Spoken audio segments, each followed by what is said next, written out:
بسم اللہ الرحمن الرحیم۔ السلام علیکم۔ خوش آمدید کہتا ہوں آپ کو اپنے چینل سبق کہانی میں۔ مگر آگے بڑھنے سے پہلے اگر آپ نے ابھی تک ہمارے چینل کو سبسکرائب نہیں کیا تو تھوڑا سا اپنے انگوٹھے کو ہلا کر ہمارے چینل کو سبسکرائب کر لیں۔ چلتے ہیں آج کی کہانی کی طرف۔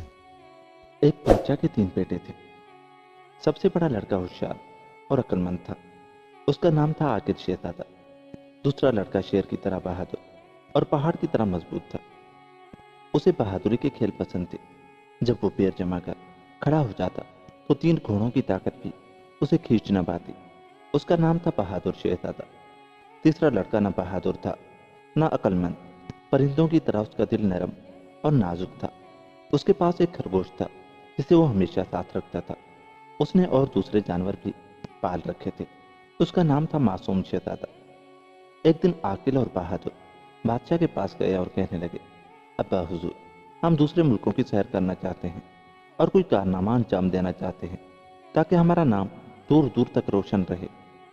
جاؤ میرے بچوں، ضرور جاؤ، کامیابی تمہارے قدم چومے، تم پر کبھی آفت نہ آئے، بادشاہ نے کہا۔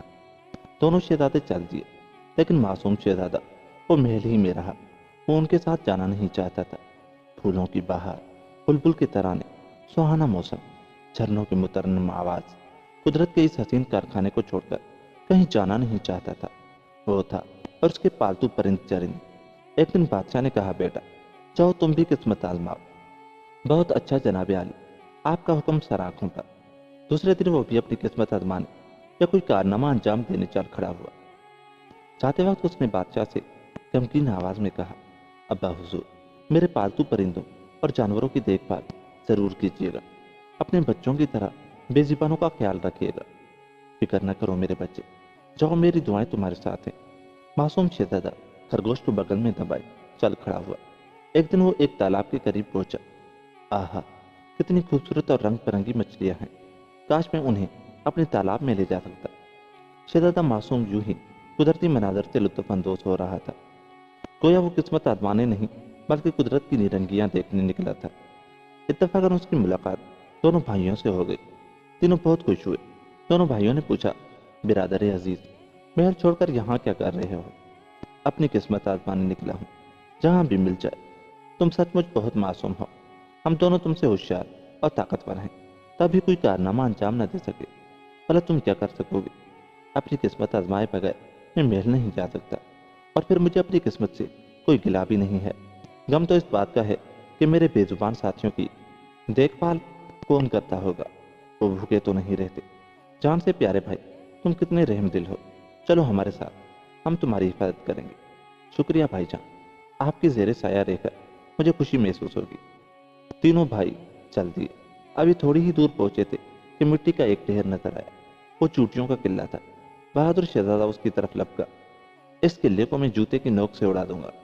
ارے ارے نہیں نہیں، معصوم شہزادے نے کہا، لیکن بہادر شہزادہ نہ مان۔ وہ آگے بڑھا اور کہنے لگا، جب چونٹیاں بدحواس ہو کر ادھر ادھر بھاگیں گی تو بڑا مزہ آئے گا۔ ہرگز نہیں، آپ یہ ظلم نہیں کر سکتے۔ معصوم شہزادہ جلدی سے آگے بڑھا اور قلعے کا محافظ بن کر کھڑا ہو گیا۔ ان بے زبانوں کو امن و چین سے رہنے دیجیے۔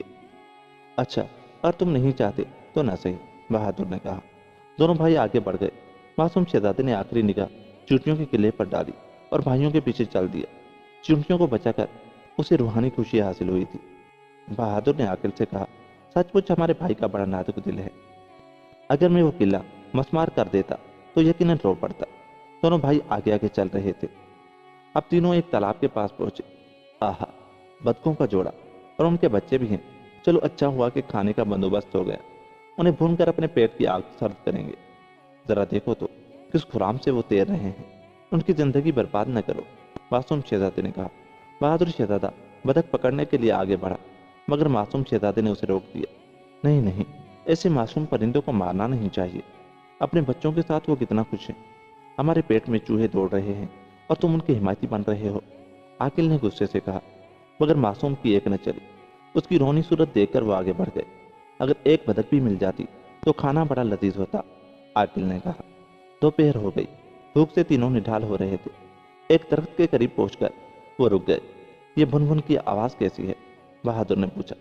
درخت کے کھوکھلے تنے میں شہد کی مکھیاں ہیں۔ عاقل نے جواب دیا۔ درست کہا آپ نے، یہ دیکھیے شہد ٹپک رہا ہے۔ آہا، شہد، جلدی سے آگ جلائیے، دھوئیں سے مکھیاں بھاگ جائیں گی اور ہم سب شہد نکال لیں گے۔ مگر معصوم شہزادے کے ہوتے ہوئے یہ حسرت بھی پوری نہ ہوئی۔ اس کا دل رحم کے جذبے سے معمور تھا، کسی بھی جاندار پر ظلم ہوتا نہ دیکھ سکتا تھا۔ دھوئیں سے مکھیوں کا دم گھٹ جائے گا، پھر شہد حاصل کرنے کی ترکیب تم ہی بتاؤ۔ شہد کے بغیر ہم مر نہیں جائیں گے، اپنے مکرواہ ارادے سے بعد آ جائیے۔ اف ہو، تمہاری وجہ سے آج بھوکا ہی رہنا پڑے گا، کاش کہ تم سے ملاقات نہ ہوئی ہوتی، عاقل نے کہا۔ حیران و پریشان تینوں بھائی بھٹکتے رہے۔ دونوں بھائی معصوم کو برا بھلا کہہ رہے تھے۔ رات ہوئی، چاند نکل آیا، تینوں ایک محل کے پاس پہنچے۔ چاروں طرف خاموشی کا راج تھا۔ کیسی خاموشی ہے یہاں، جیسے قبرستان کا سناٹا، عاقل نے کہا۔ استبل کے قریب گئے تو ہکا بکا رہ گئے۔ سب گھوڑے پتھر کے تھے۔ ان کی سمجھ میں یہ بات نہ آئی کہ گھوڑے پتھر کے کیوں ہیں۔ چپکے سے وہ محل میں داخل ہوئے کہ چور سمجھ کر دربان پکڑ نہ لیں۔ بھوک بھی زور کی لگی تھی، وہ جلد از جلد کھانا تلاش کرنا چاہتے تھے۔ جب ایک بڑے سے کمرے میں پہنچے تو دنگ رہ گئے۔ بادشاہ، ملکہ، درباری اور خادم سب کے سب پتھر کے تھے۔ عجیب شہر تھا، یہاں کے لوگ بھی پتھر کے ہیں، ضرور کوئی راز ہے، شاید یہ محل سحر زدہ ہے، عاقل نے کہا۔ اب تینوں زینہ چڑھ کر پہلی منزل پر آئے۔ وہاں بھی سناٹا تھا، ایسا معلوم ہوتا تھا جسے وہ خوابوں کی بستی میں آ گئے ہوں۔ آگے بڑھے تو ایک کمرے میں شیشے کا دروازہ نظر آیا، جہاں ایک بوڑھا بیٹھا تھا۔ سارے محل میں وہی ایک شخص تھا جو گوشت پوست کا تھا۔ وہ کوئی کتاب پڑھ رہا تھا اور آہستہ آہستہ اس کا سر ہل رہا تھا، اور اس کا سر نہ ہلتا رہتا تو اسے بھی پتھر کا سمجھ کر آگے چل دیتا۔ بوڑھے کا چہرہ بہت اداس تھا۔ بہادر نے دروازے پر دستک دی تو بوڑھا چونکا اور دروازہ کھول دیا۔ انہیں دیکھ کر وہ مسکرایا، مگر کچھ بولا نہیں، اپنے پیچھے آنے کا اشارہ کیا۔ وہ چاروں ایک کمرے میں جا پہنچے، جہاں میز پر کرینے سے کھانا چنا ہوا تھا۔ تینوں نے خوب پیٹ بھر کر کھانا کھایا۔ کھانا اتنا لذیذ تھا کہ وہ دن بھر کی تکلیفیں بھول گئے۔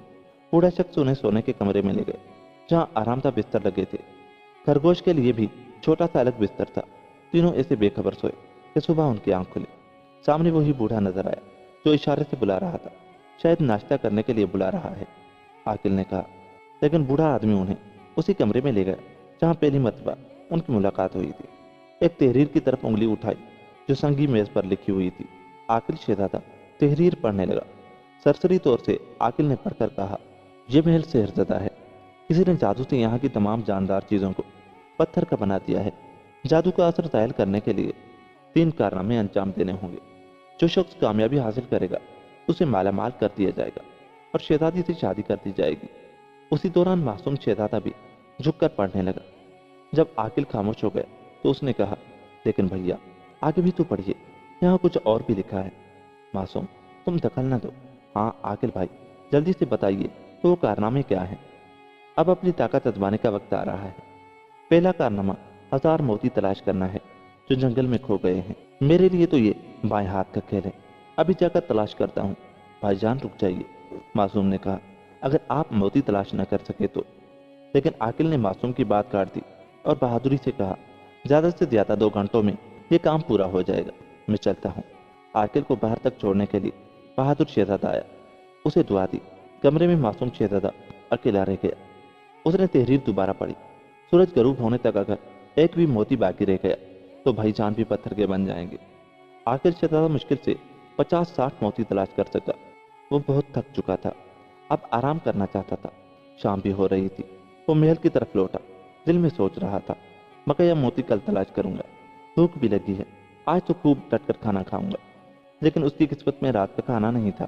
ابھی محل میں داخل بھی نہ ہو پایا تھا کہ سورج نے الوداعی کرنے اس پر ڈالی اور اپنا سنہری تھال پہاڑوں کی اوٹ میں چھپا لیا۔ جو ہی سورج غروب ہوا، عاقل شہزادہ پتھر کا بن گیا۔ اگر وہ معصوم کی بات سن لیتا تو شاید یہ حادثہ نہ ہوتا، مگر خدا کو جو منظور تھا وہی ہوا۔ دوسری صبح کو بہادر شہزادہ موتی تلاش کرنے نکلا۔ جنگل کا کونا کونا چھان ماروں گا اور موتی تلاش کر کے ہی دم لوں گا۔ نہیں بھائی جان مت جائیے، معصوم نے روتے ہوئے کہا، آپ ہی پتھر کے بن جائیں گے تو میں اکیلا رہ جاؤں گا۔ مگر بہادر شہزادہ نہ مان اور چل دیا۔ بہادر بڑے انعامات سے موتی تلاش کر رہا تھا، درختوں کو جڑوں سے اکھاڑ کر پھینک رہا تھا، چٹانوں کے ٹکڑے کر دیے، لیکن سب محنت ہی کرت گئی۔ شام تک صرف 200 موتی تلاش کر سکا۔ اس نے کہا، کوئی بات نہیں،